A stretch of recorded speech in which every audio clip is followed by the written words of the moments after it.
Bismillah, Assalamualaikum warahmatullahi wabarakatuh. Salam sejahtera untuk kita semua. Adik-adikku sekalian, saya Andi Sudimas Sulaiman, Gubernur Sulawesi Selatan, mengucapkan selamat datang dalam program Smart School Dinas Pendidikan Provinsi Sulawesi Selatan. Hari ini adik-adik sekalian akan mengikuti pembelajaran hybrid dalam program Smart School. Aplikasi Smart School adalah sebuah pendekatan dengan tetap mengedepankan sebuah pendidikan dengan digital approaching untuk kemudian mengedepankan kualitas dan mutu pendidikan yang diterima siswa secara seragam di seluruh wilayah Sulawesi Selatan termasuk di pelosok-pelosok. Program ini bukan hanya memberikan kepada adik-adik sekalian pengalaman belajar yang baru, namun juga memberikan fasilitas kebutuhan dengan fitur bermanfaat seperti rekaman video pembelajaran yang dapat diulang, trik-trik penyelesaian soal, ujian-ujian serta sarana konsultasi pembelajaran dari guru-guru terbaik di Sulawesi Selatan. Sering-sering mengakses aplikasi Smart School melalui gawai yang adik-adik sekalian miliki di setiap kesempatan yang dimiliki. Untuk seluruh adik-adikku sekalian yang saya cintai, saya banggakan, selamat belajar dan semoga ilmu yang didapatkan bermanfaat untuk menambah pengetahuan pendidikan adik-adik sekalian. Salam kita pada salam. Assalamualaikum warahmatullahi wabarakatuh. Salam sejahtera untuk kita semua.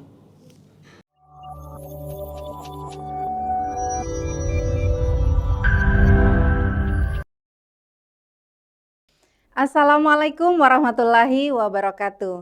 Selamat pagi, salam sejahtera untuk kita semua. Bapak Ibu guru di sekolah yang saya hormati, anak-anakku sekalian yang Ibu banggakan, pada hari ini bersama saya Asmawati Ilyas. Selamat datang di kelas kimia.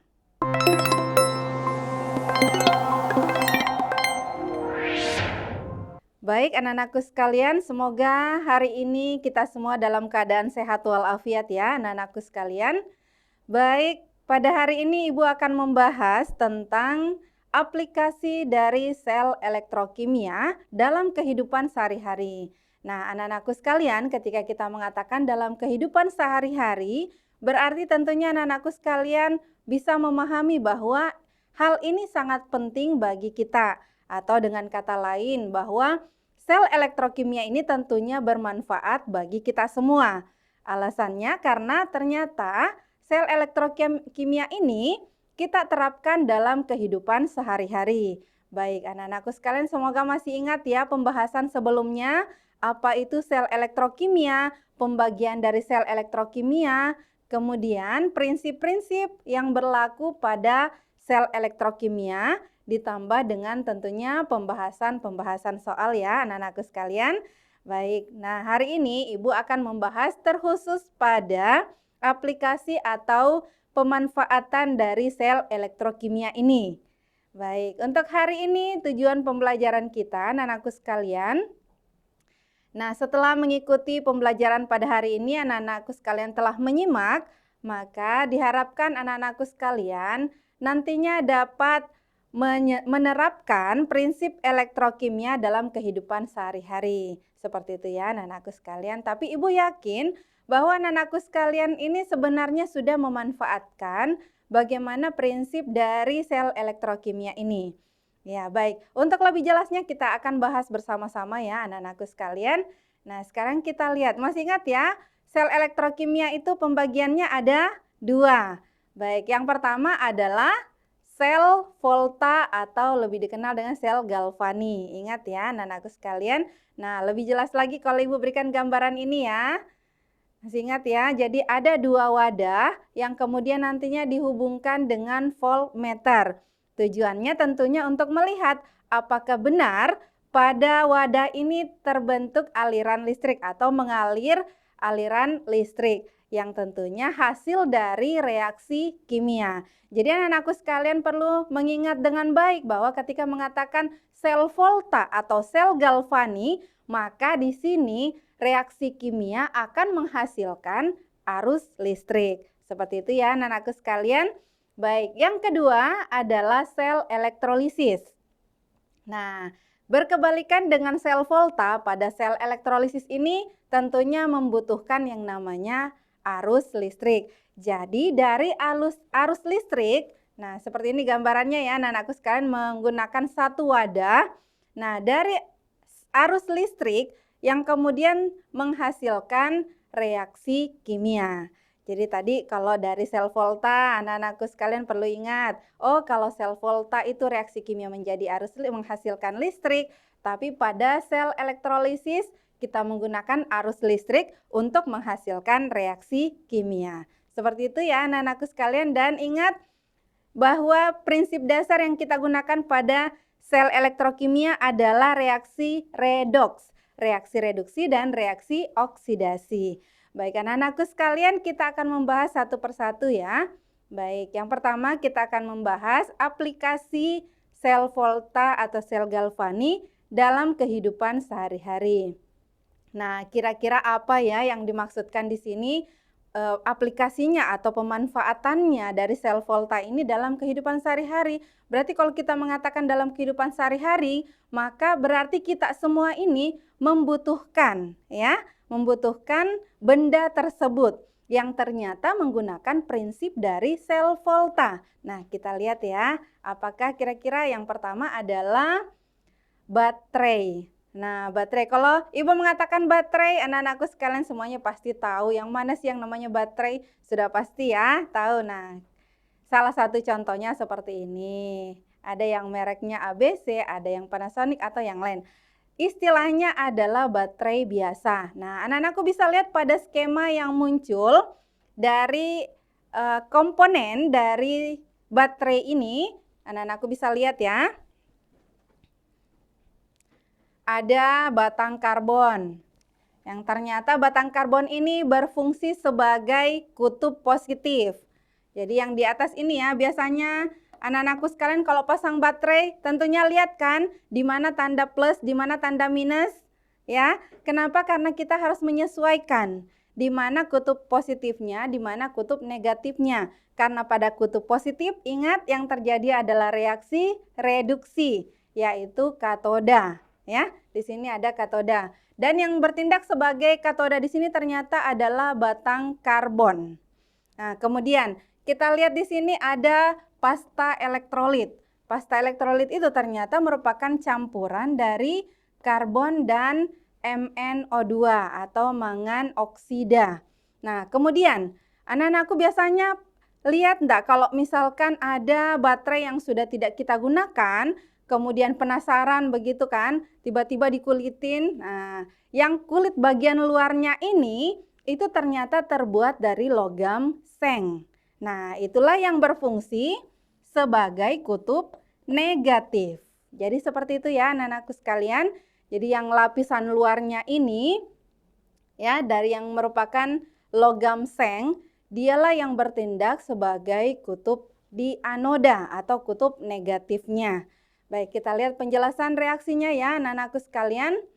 Nah, baterai biasa ini sering juga disebut dengan baterai atau sel kering ya, atau diistilahkan juga sel Lacklands. Nah, kenapa dikatakan kering? Karena ternyata pada baterai biasa ini sangat minim menggunakan H2O ya, atau air. Nah, kira-kira kita lihat dulu. Pada anoda, tadi sudah jelas ya, anoda yang kutub negatif adalah logam seng, itu yang dipakai sebagai wadah atau tadi bagian luarnya ya anak-anakku sekalian. Kemudian di katoda di sini adalah batang karbon. Ya, batang karbon tadi sudah Ibu tunjukkan pada gambar. Kemudian elektrolitnya adalah campuran mangan oksida, amonium klorida, dan sedikit H2O. Ini tadi yang dikatakan sebagai sel kering karena H2O-nya sangat sedikit ya. Nah, kita lihat reaksi yang terjadi pada anoda. Pada anoda yang mengalami oksidasi adalah logam Zn. Ingat kalau mengalami oksidasi berarti dia melepaskan elektron. Oke, betul sekali ya. Jadi logam senglah di sini yang mengalami oksidasi menghasilkan Zn2+.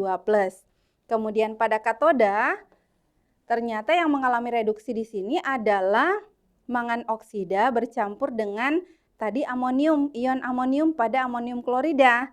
Ya, seperti itu ya anak-anakku sekalian. Nah, anak-anakku sekalian kalau kita berbicara tentang baterai ada berapa jenis yang anak-anakku ketahui? Ada yang mau mungkin berbagi lewat room chat? Boleh ya anak-anakku sekalian. kita berbagi, ada yang biasa menggunakan baterai selain baterai biasa, baterai apa lagi? Baik, kita lanjut. Kira-kira apa? Pernah dengar enggak istilah alkalin? Alkalin. Oke, baik. Kita lihat ya selanjutnya. Nah, yang kedua adalah baterai ya. Yang kedua ini adalah baterai alkalin. Nah, kok ada istilah alkalin ya? Apakah berbeda dengan baterai biasa padahal bentuknya kan mirip? Ya, betul. Bentuknya memang mirip, akan tetapi kekuatannya atau menghasilkan arus 2 kali lebih besar dibandingkan dengan baterai biasa. Nah, yang seperti apa sih bentuknya? Biasa kan lihat anak-anakku sekalian seperti ini ya. Alkalin, oke, alkalin biasa digunakan pada baterai remote atau jam dinding. Nah, yang kalau misalnya kita menginginkan, saya mau lebih lama deh menggunakan baterainya, saya mau pakai alkalin. Kenapa? Karena memang arus yang dihasilkan ada 2 kali lebih kuat atau lebih besar dibandingkan dengan baterai biasa. Baik, kira-kira apa yang menyebabkan ya anak-anakku sekalian? Kita lihat apa sih yang membedakan keduanya. Nah, bisa dilihat dari skemanya, anak-anakku sekalian sudah jelas perbedaannya kan? Antara baterai biasa dengan baterai alkalin. Kita lihat di sini yang sebagai katoda tetap di atas ini adalah katoda yang bermuatan positif di sini kepalanya ya, tetap bagian atas katoda, akan tetapi yang bertindak di sini sebagai katoda ternyata adalah MnO2. Kemudian pada kutub kita bisa lihat di sini pada kutub negatifnya di anoda itu ternyata adalah logam Zn ya. Tetap sama tadi kalau kita mengatakan dengan kita bandingkan dengan baterai biasa, jadi pada anoda juga sama yaitu logam Zn ya anak-anakku sekalian, akan tetapi yang berbeda adalah pada katodanya. Nah, kita lihat yuk bagaimana sih reaksinya yang sebenarnya. Nah, kita lihat di sini. Ya, sel tersebut kita bisa lihat pada anoda itu ada logam seng. Ya, jadi sama tadi pada baterai biasa, logam sengnya itu bertindak sebagai kutub anoda atau kutub negatifnya. Kemudian di katoda itu adalah oksida mangan atau mangan oksida ya. Nah, kemudian yang berbeda lagi apa? Kita lihat elektrolitnya. Kalau tadi dia adalah campuran dari mangan oksida dan amonium klorida, nah sekarang kalau pada baterai alkalin ternyata menggunakan basa kuat, yaitu KOH. Masih ingat ya anak-anakku sekalian kalau kita mengatakan basa kuat, berarti dia dapat menghantarkan arus listrik dengan kuat. Ya, baik. Kita lihat reaksi yang terjadi pada anoda. Pada anoda di sini kita bisa lihat logam Zn yang mengalami oksidasi, jadi menghasilkan Zn2+ dengan melepaskan 2 elektron. Kemudian pada katoda, kita lihat di sini katoda. Yang mengalami reduksi adalah mangan oksida yang bercampur dengan H2O, sehingga nanti menghasilkan ion OH-. Nah, ion OH- inilah tadi yang berikatan dengan Zn2+, sehingga membentuk ZnOH 2 kali. Nah, inilah yang menyebabkan kenapa pada baterai alkalin kekuatannya 2 kali lipat dibandingkan dengan baterai biasa. Seperti itu ya anak-anakku sekalian. Baik, kira-kira baterai apa lagi ya? Apakah masih ada jenis baterai yang lain? Nah, anak-anakku tentu biasa melihat ketika kita menggunakan jam waker ataupun jam tangan, apakah baterainya sama? Nah, tentunya tidak ya. Baterai apa kira-kira yang digunakan? Nah, ada juga istilah baterai perak oksida. Baik, anak-anakku sekalian. Nah, baterai perak oksida. Nah, kalau kita hanya mengatakan baterai perak oksida, mungkin masih bingung yang mana ya. Tapi kalau melihat bentuknya, nah kalau sudah melihat bentuknya sudah jelas ya anak-anakku sekalian, dia bentuknya agak pipih, kecil ya. Itulah yang dikatakan baterai perak oksida. Kenapa dikatakan perak oksida? Karena tentunya di sini yang berperan adalah perak oksida. Baik, kita lihat anak-anakku sekalian. Jadi baterai perak oksida ini memiliki potensial sel sebesar 1,5 volt dan mampu bertahan dalam waktu yang lama. Nah, biasanya digunakan pada jam tangan, kalkulator, dan sebagainya ya. Ini bertahan lama. Jadi kurang lebih sama, ada kesamaan dengan alkalin, tapi bentuknya berbeda dan penggunaannya tempatnya berbeda tentunya. Kita lihat reaksi apa sih yang terjadi pada baterai perak oksida. Nah, pada anoda, jadi pada anoda ini sama seperti baterai tadi yang pertama, baterai biasa, baterai alkalin, ternyata pada anodanya juga masih menggunakan logam seng. Jadi ini yang sampul luarnya ya anak-anakku sekalian, masih menggunakan logam seng.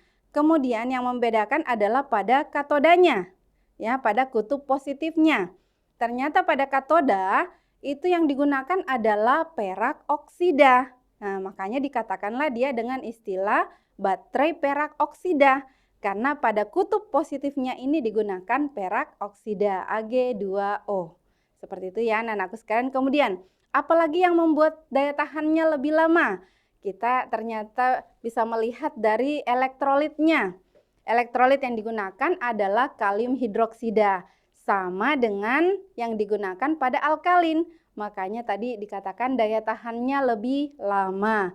Seperti itu ya anak-anakku sekalian. Kemudian kalau kita mau melihat seperti apa reaksi sel volta yang terjadi pada baterai tersebut. Nah, kita lihat. Pada anoda sama ya dengan baterai sebelumnya. Jadi pada anoda tetap yang mengalami oksidasi adalah logam Zn. Kemudian pada katoda yang mengalami reduksi adalah perak oksida. Ya, seperti itu ya anak-anakku sekalian. Semoga bisa dipahami. Kemudian nantinya anak-anakku sekalian bisa melihat kembali pembahasan pada sel elektrokimia sebelumnya, terutama pada bagian sel volta. Nah, selanjutnya, apakah masih ada jenis baterai yang lain? Apakah masih ada benda yang lain yang kita gunakan kemudian menggunakan sumber arusnya adalah baterai? Nah, tentunya anak-anakku ini paling dekat dan tidak mau terpisah, yaitu baterai dari handphonenya. Menggunakan apa kira-kira?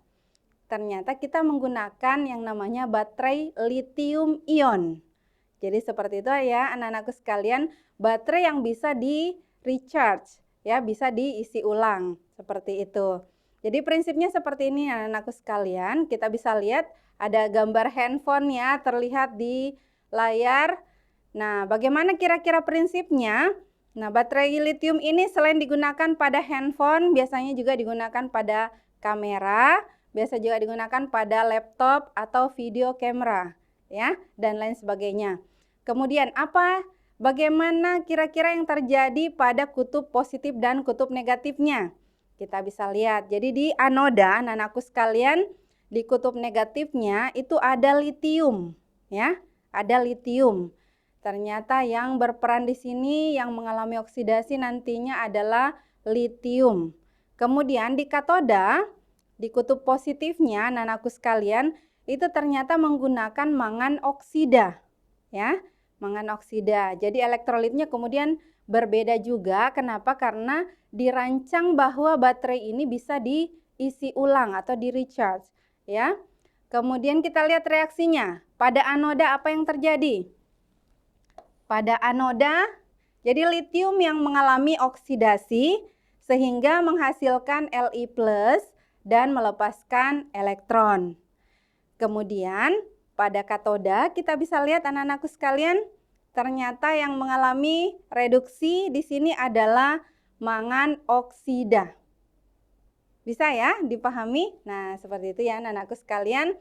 Dari mangan oksidanya ternyata dia juga bereaksi dengan ion litium. Makanya di situ dikatakan baterai lithium ion.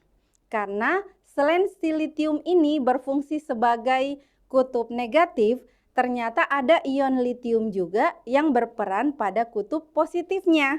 Seperti itu ya anak-anakku sekalian, sehingga terbentuklah yang namanya litium mangan oksida, ya, seperti itu. Baik. Nah, untuk gambaran bagaimana prosesnya, anak-anakku bisa melihat di sini di gambarnya. Ini ada kutub di sini anoda, jadi litiumnya di bagian sebelah bisa dikatakan kiri ya anak-anakku sekalian, bagian kanannya anak-anakku sekalian ketika memandang papan tulis ini sebelah kiri ada katoda, ya. Kita bisa lihat, jadi tentu sama alirannya dari kutub negatifnya menuju ke kutub positifnya. Akan tetapi pada saat di recharge untuk memasukkan energi atau pada power supply-nya, maka tentu akan terbalik ya anak-anakku sekalian. Baik, itulah tadi ada 4 jenis baterai yang kita bahas sebagai penerapan atau pemanfaatan dari sel volta atau sel galvani ini. Nah, kira-kira apakah masih ada yang menggunakan prinsip sel volta atau sel galvani ini selain dari baterai? Nah, kalau kita bisa mengatakan baterai tadi tanpa kita menggunakan listrik, ternyata itu adalah sumber arus ya anak-anakku sekalian. Nah, sekarang kalau kita mengatakan sumber arus apa lagi kira-kira yang selain dari baterai yang kita bisa gunakan? Nah, bagaimana bagi kendaraan bermotor? Anak-anakku sekalian ke sekolah menggunakan motor ataukah menggunakan mobil. Nah, kira-kira apa sumber arusnya? Nah, anak-anakku tentu bisa tahu ya, sumber arus yang digunakan adalah aki. Betul sekali, jadi akilah yang sebagai sumber arus yang digunakan oleh kendaraan bermotor. Baik. Nah, kita bisa lihat di sini bagaimana prinsip sel volta yang berlaku pada aki ini. Bagaimana pemanfaatannya kira-kira? Nah, kita bisa lihat di sini gambarannya sudah muncul. Sudah biasa lihat ya anak-anakku sekalian yang mana yang namanya aki? Atau pernah mungkin diminta tolong sama orang tuanya, tolong nak belikan air aki di bengkel. Seperti itu ya. Jadi betul sekali, inilah kelebihan dari aki. Karena aki ini merupakan contoh sel volta yang bersifat reversible. Ya. Karena kenapa pada aki ini ada istilah isi ulang. Jadi kalau energinya lemah, kita bisa isi ulang. Nah, contohnya tadi kalau misalnya anak-anakku diminta tolong sama orang tuanya, tolong nak belikan air aki. Nah, segeralah air aki itu supaya bisa mengisi kembali energi dari aki ini. Seperti itu ya anak-anakku sekalian. Baik, kita lihat kira-kira yang mana yang berfungsi sebagai kutub positifnya dan kutub negatifnya. Kita lihat dulu pada anoda atau kutub negatifnya. Ternyata yang berfungsi di sini sebagai anoda yaitu lempeng logam timbal ya. Mohon maaf ada kesalahan penulisan di situ ya. Lempeng logam timbal atau disimbolkan PB, ingat ya lambang unsur timbal itu PB. Kemudian pada katoda ternyata yang berfungsi sebagai kutub positifnya di sini adalah lempeng logam oksida timbal atau PbO2. Dan larutan elektrolitnya, ingat elektrolitnya adalah larutan asam sulfat. Itulah tadi yang dikatakan kalau diminta misalnya diminta misalnya belikan air aki. Nah, Anda perlu ketahui bahwa saya sudah belajar kimia. Ternyata air aki itu adalah H2SO4, asam sulfat, ya. Asam sulfat yang tentunya encer ya anak-anakku sekalian. Kenapa? Karena kalau pekat itu berbahaya bagi tangan ya. Bisa menyebabkan tangan kita ketika terkena asam sulfat itu melepuh. Ya, tentu pernah ya lihat istilah air keras. Air keras ini sama dengan air aki, juga di nama senyawanya adalah asam sulfat, ya, asam sulfat. Yang digunakan pada aki ini adalah asam sulfat encer. Baik anak-anakku sekalian. Nah, kalau misalnya mengatakan, bahaya juga itu air aki, kalau kena tangan melepuh, berarti pada saat terkena itu maka larutan H2SO4 encer tadi itu sudah di charge. Misalnya sudah dihubungkan, sudah dimasukkan dalam akinya, kemudian sudah dicas kembali dengan menyalakan mesinnya, maka tentulah air H2SO4 asam sulfat encer tadi bisa saja menjadi pekat sehingga bisa berbahaya ketika terkena tangan atau kulit kita ya. Anak-anakku sekalian perlu berhati-hati. Baik. Nah, kita bisa lihat bagaimana reaksi yang terjadi. Nah, kita bisa lihat pada anoda kira-kira seperti apa. Jadi pada anoda anak-anakku sekalian untuk sel aki ini ya, untuk sel aki ternyata yang mengalami oksidasi itu adalah timbal, ya. Timbal yang kemudian bereaksi dengan asam sulfat tadi, ya, pada saat dia di-charge, kemudian menghasilkan timbal sulfat, ya, timbal sulfat. Nah, kemudian kita bisa lihat pada katoda, ya, pada katoda, anak-anakku sekalian, ternyata yang mengalami reduksi itu adalah timbal oksidanya, ya, timbal oksidanya, kemudian juga berikatan dengan ion sulfat dari H2SO4 tadi, dari asam sulfat tadi, ya, sehingga menghasilkan juga timbal sulfat. Seperti itu ya, anak-anakku sekalian. Maka dari sinilah sumber arus itu dihasilkan. Baik, tadi sudah dibahas tentang baterai, tentang aki yang menjadi sumber arus pada kendaraan. Nah, di mana lagi, apakah masih ada kira-kira aplikasi atau pemanfaatan dari sel volta atau sel galvani ini? Ternyata anak-anakku sekalian masih ada. Ada istilahnya sel bahan bakar.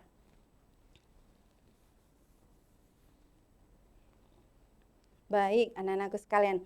Yang mana kira-kira yang dikatakan sebagai sel bahan bakar? Nah, mungkin belum familiar bagi anak-anakku sekalian karena belum terbiasa menggunakan bahan tersebut ya. Memang betul, karena kenapa sel bahan bakar ini biasanya digunakan pada pesawat atau roket ya.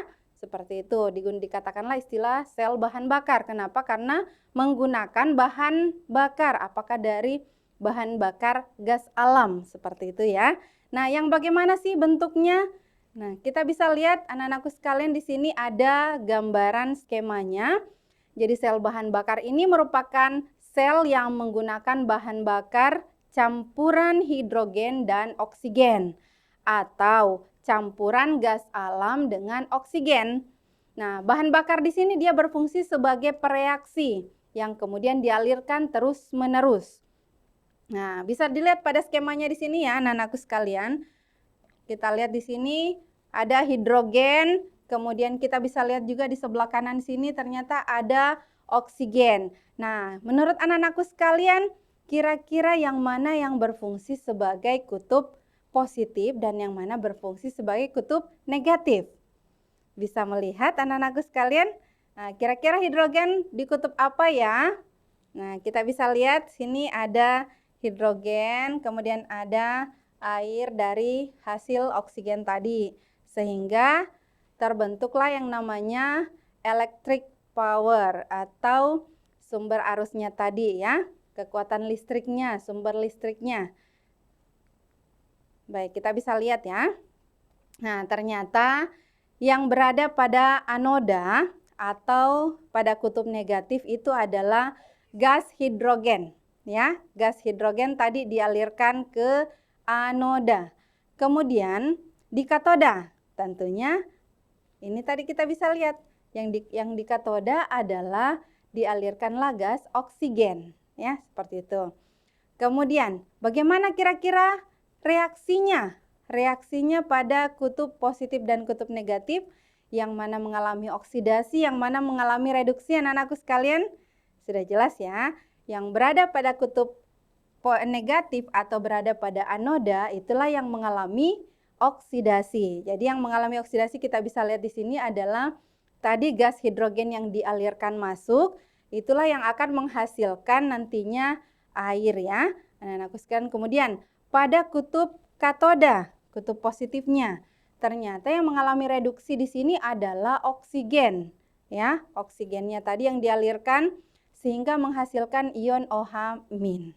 Seperti itu ya anak-anakku sekalian. Nah, ini tadi yang Ibu katakan bahwa sel seperti ini digunakan sebagai sumber listrik pada pesawat luar angkasa. Makanya mungkin ketika tadi Ibu mengatakan sel bahan bakar, anak-anakku belum familiar dengan istilah itu ya. Ya, baik. Memang benar karena pada sel bahan bakar ini jarang sekali kita mendengarkan ataupun membahas tentang hal tersebut. Dan ternyata ini merupakan salah satu pemanfaatan dari sel elektrokimia. Nah, di sini kelihatan jelas ya anak-anakku sekalian, karena bisa sebagai sumber arus yang menggunakan bahan bakar, apakah dari gas alam atau dari hidrogen. Nah, ini juga biasanya anak-anakku sekalian untuk zaman sekarang ya, Untuk zaman sekarang kan sudah diperkenalkan mobil listrik. Mobil listrik tentunya ketika dia diisi ulang pada misalnya pada seperti apa ya istilahnya, pada saat dia mau diisi ulang baterainya, nah sebenarnya yang dia gunakan itu adalah sel bahan bakar ini. Nah, menggunakan dari campuran gas hidrogen dan oksigen, seperti itu ya.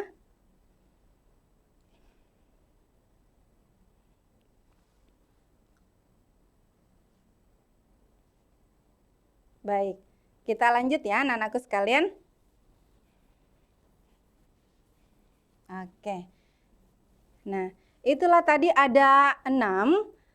Jadi ada 6 sumber arus ataupun bahan yang bisa digunakan sebagai alternatif dari bahan bakarnya ya, sebagai sumber arus yang dapat digunakan dalam kehidupan sehari-hari, yang merupakan aplikasi atau pemanfaatan dari sel elektrokimia.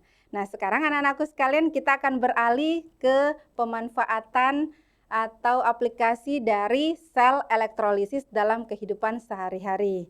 Nah, seperti apakah kira-kira anak-anakku sekalian? Nah, kita akan bahas ya. Baik. Sel elektrolisis. Masih ingat ya prinsipnya anak-anakku sekalian? Dari arus listrik yang kemudian menghasilkan reaksi kimia. Betul sekali. Tetap alirannya di sini tentunya dari kutub negatif menuju kutub positif. Akan tetapi anak-anakku sekalian perlu mengetahui kalau tadinya pada sel volta yang merupakan kutub positif adalah katoda dan kutub negatifnya adalah anoda, maka pada sel elektrolisis ini berkebalikan. Yang merupakan kutub positif adalah anoda dan kutub negatifnya adalah katoda. Ya, seperti itu. Tapi tetap anak-anakku sekalian perlu mengingat bahwa ketika kita mengatakan anoda, maka yang berada pada anoda itulah mengalami oksidasi dan yang berada pada kutub katoda ini yang mengalami reduksi. Seperti itu ya anak-anakku sekalian. Nah, kira-kira apa ya pemanfaatan dari sel elektrolisis ini dalam kehidupan sehari-hari? Nah, anak-anakku bisa menyimak. Contoh yang pertama, penyepuhan logam. Nah, penyepuhan logam kira-kira seperti apa ya? Tentunya anak-anakku kalau di rumah misalnya mau makan menggunakan sendok, garpu, ya seperti itu ya, yang ada di dapurnya mama. Nah, apa kira-kira yang biasanya kelihatan mengkilap begitu, tidak pernah berkarat. Misalnya tentu kalau mamanya beli sendok yang mahal-mahal, itu yang warnanya tidak pernah berkarat seperti itu. Ternyata bisa saja ya sendok ataupun garpu atau bahkan pisau yang digunakan di dapur itu sebenarnya adalah besi, akan tetapi disepuh dengan menggunakan logam lain, misalnya saja logam perak ya anak-anakku sekalian. Nah, kita bisa lihat yang seperti apa sih maksudnya. Nah, yang pertama penyepuhan logam di sini tujuannya adalah melapisi logam dengan logam lain agar tidak mudah berkarat. Contohnya tadi pada sendok, garpu, dan pisau misalnya ya, ternyata kita bisa menggunakan penyepuhan perak. Ya, penyepuhan perak. Nah, bagaimana sih prinsip dari penyepuhan perak ini? Apa hubungannya dengan sel elektrolisis? Nah, kita bisa lihat ya, anak-anakku sekalian. Ternyata bahwa pada penyepuhan perak, di sini logam perak dia bertindak sebagai katoda dan sendok besi yang akan disepuh nantinya itu sebagai kutub anoda. Nah, bisa dilihat pada gambar ya, anak-anakku sekalian, jelas sekali terlihat sendoknya kita bisa ikat, kemudian ini dihubungkan, itu diikat dengan kawat listrik ya. Kawat, jadi di sini ada sendok terlihat. Nah, kemudian di sebelahnya di sini ada logam perak ya, logam perak. Jadi di katoda. Jadi tadi logam peraknya itu berada di kutub katoda. Kemudian pada saat dialirkan arus listrik, maka tadi di katoda Ag ini akan mengalami reduksi ya, akan mengalami reduksi. Nah, kita bisa lihat anak-anakku sekalian aliran listriknya. Jadi katoda tadi bermuatan negatif, kemudian anodanya bermuatan positif ya. Jadi tetap alirannya, kita bisa lihat alirannya ke sini ya. Sehingga turun elektronnya. Nah, disinilah ya kita bisa lihat. Sehingga tadi yang sendok tadi itu bisa terlapisi oleh ion Ag+. Ya, seperti itu anak-anakku sekalian.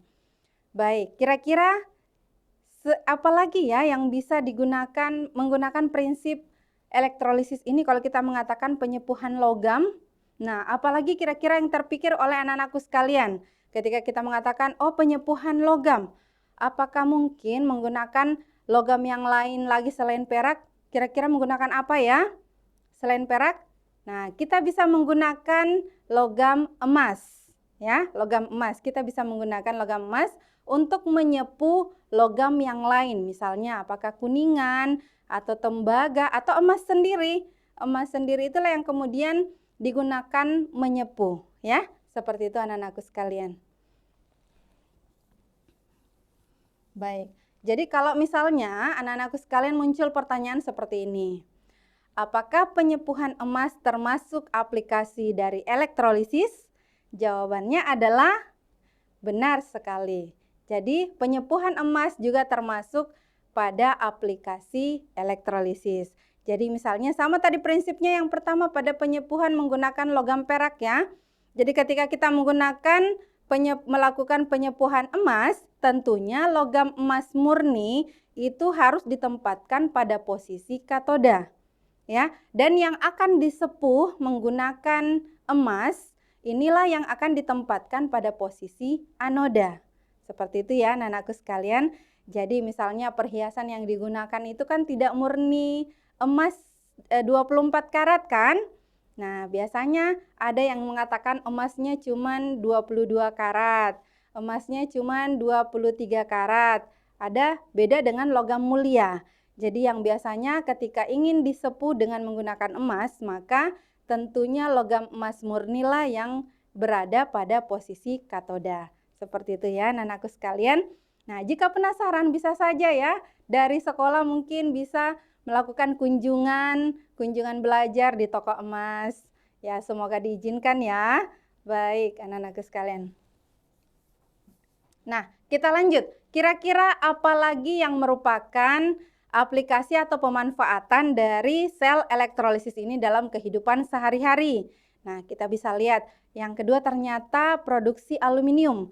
Kenapa dikatakan produksi aluminium? Karena aluminium, nah kalau kita katakan aluminium kira-kira di mana adanya di rumah? Yuk, biasanya ada ya ibu-ibu yang suka beli panci yang lama-kelamaan bocor, tambal lagi, kemudian dipakai lagi. Nah, umumnya anak-anakku sekalian, panci seperti itu terbuat dari aluminium. Ya. Nah, kira-kira bagaimana memproduksi aluminium? Tentunya dari biji aluminium itu sendiri. Ya, aluminium itu diperoleh dengan cara elektrolisis biji aluminium. Nah, ternyata anak-anakku sekalian sangat-sangat bermanfaat aplikasi atau pemanfaatan dari sel elektrolisis ini dalam kehidupan sehari-hari ya. Buktinya pancinya mamanya di rumah, pancinya ibunya di rumah masih ada yang menggunakan aluminium ya. Jadi ternyata aluminium itu diperoleh dengan cara elektrolisis dari biji aluminium. Nah, anakku sekarang bisa melihat reaksinya yang terjadi pada produksi aluminium ini. Nah, apa yang terjadi di anoda, di katoda sehingga menghasilkan aluminium. Nah, di katoda ternyata ada ion Al3+ ini yang mengalami reduksi sehingga membentuk aluminium. Nah, kemudian di anoda apa yang terjadi? Ternyata yang mengalami oksidasi di sini adalah oksigen ya. Ion O2- itu menghasilkan O2. Nah, sehingga ketika direaksikan reaksi totalnya adalah Al3+ ditambah 6O2- menghasilkan 4Al dan 3 ditambah 3O2. Aluminium inilah dihasilkan. Jadi inilah ya yang dimaksudkan sebagai aluminium dihasilkan dari elektrolisis biji aluminium. Baik, nah selanjutnya, kira-kira apa lagi ya yang merupakan penerapan dari sel elektrolisis ini? Nah, baik, ternyata ada juga istilahnya produksi natrium, anak-anakku sekalian. Nah, kalau dikatakan produksi natrium, anak-anakku tahu ya kalau dikatakan natrium, natrium lambang unsurnya apa? Lambang unsurnya benar sekali ya, Na. Oke. Nah, ternyata bagaimana menghasilkan natrium ini? Ini melalui reaksi elektrolisis ya. Melalui elektrolisis lelehan dari natrium klorida yang dikenal dengan istilah proses Down ya. Baik. Jadi reaksi yang terjadi kita bisa lihat apa yang terjadi di anoda, apa yang terjadi di katoda. Kita bisa lihat anak-anakku sekalian. Di katoda ternyata yang mengalami reduksi itu adalah ion Na+ menghasilkan Na, logam Na ya. Kemudian di anodanya ternyata yang mengalami oksidasi adalah Cl-nya, ion Cl-nya menjadi Cl2. Nah, disinilah dihasilkan natriumnya dengan istilahnya adalah proses Down. Yang seperti apa sih gambarannya? Nah, aku bisa lihat skemanya ya. Jadi seperti ini kita bisa lihat skema proses Down. Ada ya gambarannya, bisa anak-anakku lihat. Di sini menggunakan NaCl, jadi elektrolisis lelehan. Jadi beda ya anak-anakku sekalian kalau kita mengatakan larutan dengan lelehan atau leburan. Ya, semakin tinggi, misalnya kan kalau dilarutkan, kalau kita mengatakan saja NaCl, tentu anak-anakku tahu ya, NaCl itu adalah garam dapur ya. Kalau dilarutkan dalam air sangat mudah larut. Akan tetapi ketika dipanaskan, semakin dipanaskan maka dia akan semakin mengeras sampai mencapai titik lelehnya. Maka dia akan meleleh ya. Lelehannya inilah yang diambil, yang digunakan, yang dikatakanlah dengan istilah produksi natrium dengan menggunakan lelehan NaCl. Seperti itu ya anak-anakku sekalian. Baik. Nah, apalagi kira-kira selain dari ketiga proses tadi? Nah, yang pertama sudah ya penyepuhan logam, kemudian yang kedua ternyata produksi aluminium, sekarang yang ketiga adalah produksi natrium. Apakah ada? Nah, kita lihat ya anak-anakku sekalian, ternyata proses korosi. Kalau ibu katakan korosi tentunya anak-anakku tahu ya, korosi atau perkaratan logam. Nah, kira-kira kalau dalam kehidupan sehari-hari, benda apa sih yang mengalami perkaratan? Nah, yang paling umum tentunya anak-anakku pasti tahu ya, yang paling mudah berkarat itu adalah besi. Ya, besi. Dan apa yang menyebabkan di sini terjadinya perkaratan? Tentunya adalah besi ini bereaksi dengan oksigen dan uap air yang ada di sekelilingnya. Itulah yang menyebabkan terjadinya korosi pada logam. Yang paling dekat dengan kita adalah besi ya anak-anakku sekalian. Nah, tentu selalu melihat kalau misalnya kita pasang pagar, tapi pagarnya tidak dicat. Nah, lama-kelamaan apa yang terjadi? Tentunya pagarnya akan berkarat. Jadi salah satu cara untuk mencegah atau tidak munculnya perkaratan tentunya adalah dengan melakukan pelapisan berupa cat pada besinya ya anak-anakku sekalian. Baik, sekarang kita lihat bagaimana prinsip elektrolisis berlaku pada korosi ini. Kita lihat ya anak-anakku sekalian. Baik, jadi pada proses korosi ini, nah tadi ibu sudah jelaskan korosi ini disebabkan karena reaksi logam, misalnya tadi besi, itu dengan oksigen dan air. Nah, pada proses korosi ini ternyata besi bertindak sebagai anoda atau yang mengalami oksidasi.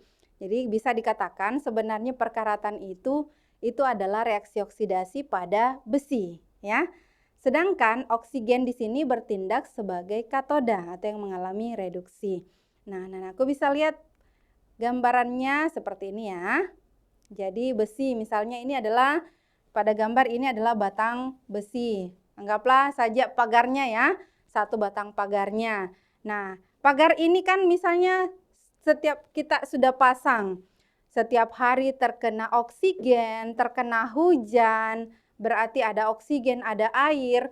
Maka lama-kelamaan apa yang terjadi? Tentunya besi ini akan mengalami perkaratan atau istilahnya adalah korosi. Nah, kita bisa lihat anak-anakku sekalian di sini. Jadi besi itu mengalami oksidasi, kita bisa lihat di sini. Jadi di anoda, jadi besinya lah yang mengalami oksidasi, sedangkan yang di katoda yang mengalami reduksi adalah O2 dan H2O. Artinya oksigen dan air yang membuat si besi ini berkarat. Jadi dialah yang penyebabnya si besi mengalami oksidasi atau berkarat. Baik, seperti itu ya anak-anakku sekalian. Nah, itulah pembahasan kita tentang reaksi atau prinsip dari sel elektrolisis dalam kehidupan sehari-hari. Semoga bisa dipahami ya anak-anakku sekalian. Tadi Ibu ingatkan kembali bagaimana pada sel Volta atau sel Galvani sangat bermanfaat juga ya. Karena ternyata daripada sel Volta atau sel Galvani dari reaksi kimia itu bisa menghasilkan arus listrik. Sehingga benda tersebut yang terjadi yang menggunakan prinsip atau aplikasi dari sel Volta ini bisa digunakan sebagai sumber arus seperti tadi baterai, kemudian aki, kemudian sel bahan bakar. Baterai saja tadi ada berapa macam? Ada 4 macam ya anak-anakku sekalian. Ada baterai biasa, kemudian ada baterai alkalin, kemudian ada baterai perak oksida, kemudian yang terakhir apa? Baterai litium ya. Baik, seperti itu ya anak-anakku sekalian untuk sel Volta atau sel Galvani.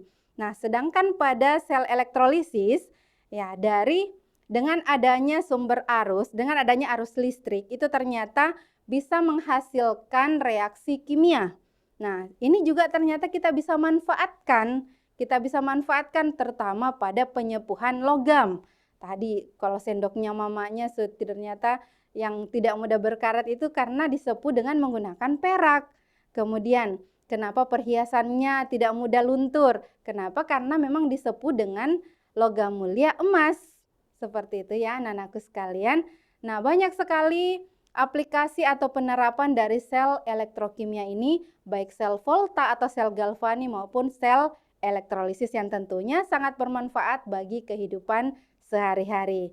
Baik, demikian pembahasan Ibu pada pertemuan kali ini. Semoga bermanfaat. Jika ada kekurangan, Ibu mohon dimaafkan. Bersama saya Asma Tilyas, Ibu mohon maaf apabila ada salah kata tadinya selama proses pembelajaran. Wabillahi taufik wal hidayah. Wassalamualaikum warahmatullahi wabarakatuh. Salam Smart School. Generasi smart, berkarakter, cerdas Ki.